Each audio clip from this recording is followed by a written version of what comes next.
हरे कृष्णा। आप सभी को श्री राधा अष्टमी की बहुत सारी बधाइयाँ, ढेरों शुभकामनाएं।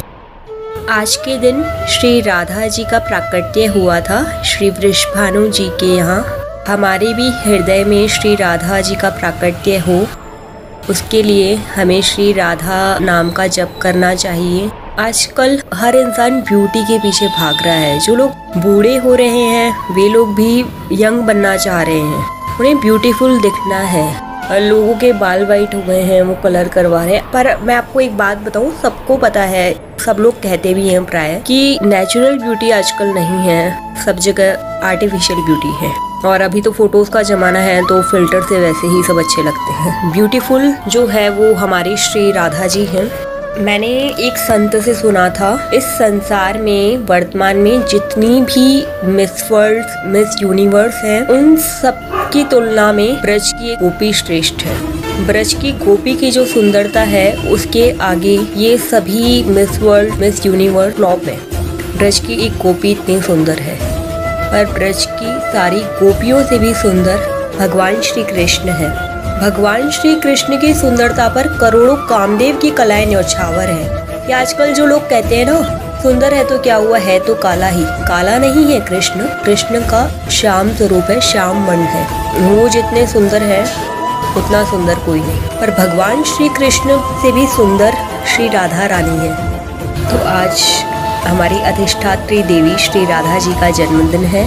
हम सभी श्री राधा नाम का संकीर्तन जरूर करें, उनका जप जरूर करें।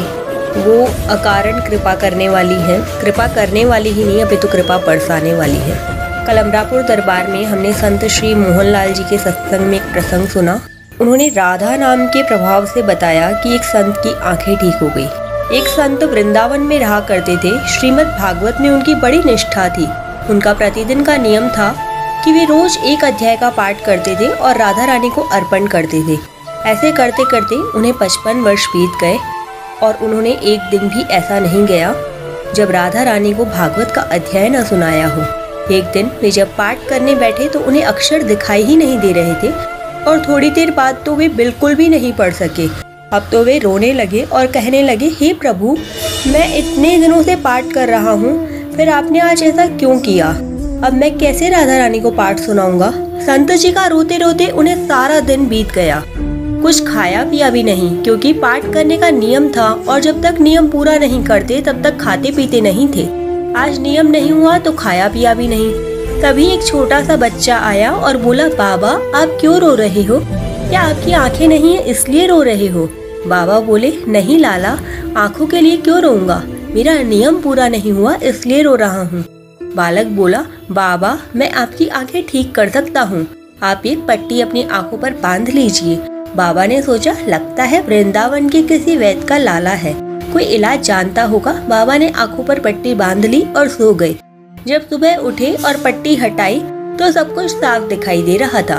उसे बड़ा आश्चर्य हुआ, ये कैसे हो गया? बाबा बड़े प्रसन्न हुए और सोचने लगे, देखूं तो उस बालक ने पट्टी में क्या औषधि रखी थी। जैसे ही बाबा ने पट्टी को खोला तो पट्टी में राधा रानी का नाम लिखा हुआ था। इतना देखते ही बाबा फूट फूट कर रोने लगे और कहने लगे, वाह किशोरी जी, आपके नाम की कितनी अनंत महिमा है। ऐसे ही कहा जाता है, बरसाने वाली श्री राधे। श्री राधा नाम को कोई मंत्र नहीं है, ये स्वयं में ही महामंत्र है। श्री राधा रानी के नाम का इतना प्रभाव है कि सभी देवता और यहाँ तक कि भगवान भी श्री राधा राधा जपते हैं।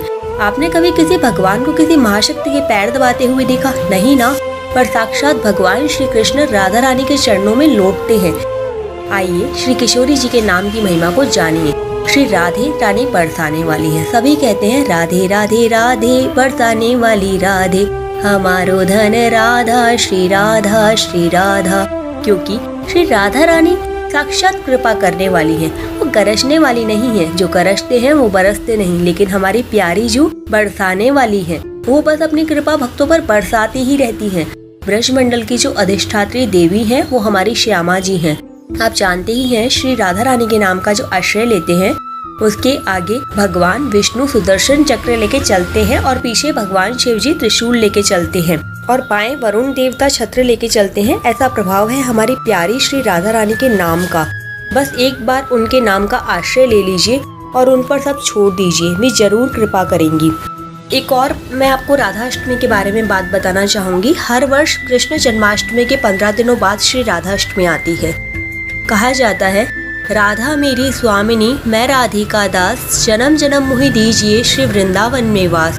भगवान श्री कृष्ण द्वारा कही ये बात सिर्फ श्री राधा के प्रति उनके प्रेम और समर्पण को ही नहीं दर्शाती, बल्कि यह बताती है कि राधा रानी के स्थान को उन्होंने स्वयं से भी ऊपर माना है।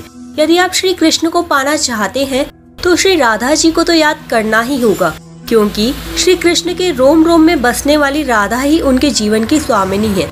राधा के बगैर भगवान श्री कृष्ण भी अधूरे हैं। हर वर्ष श्री कृष्ण जन्माष्टमी के करीब 15 दिनों बाद राधा अष्टमी आती है।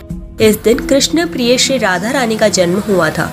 जिस तरह कृष्ण जन्मोत्सव बहुत धूमधाम से मनाया जाता है, उसी तरह राधा रानी का भी पूजन करके भक्ति भाव के साथ मनाना चाहिए, जिससे श्री राधा जी की कृपा होती है। वेदों में पार्वती, सीता और राधा को ही शक्ति का अवतार माना है। हर वर्ष परसाना समेत पूरे ब्रज क्षेत्र में राधा अष्टमी की विशेष पूजा होती है।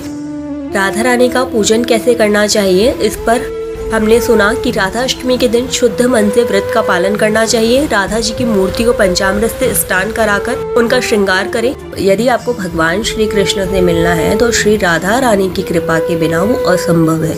श्री राधा जी कृपा करेंगी तो ही कृष्ण मिलेंगे। कितनी भी योग्यता हो, कितनी भी सामर्थ्य हो, कितना भी भजन हो, कितना भी नाम जप हो, श्री राधा की कृपा के बिना कृष्ण नहीं मिलेंगे। आप सभी को राधे राधे, जय श्री कृष्ण। राधा अष्टमी की अनंत अनंत बधाइयाँ। जय जय श्री राधे।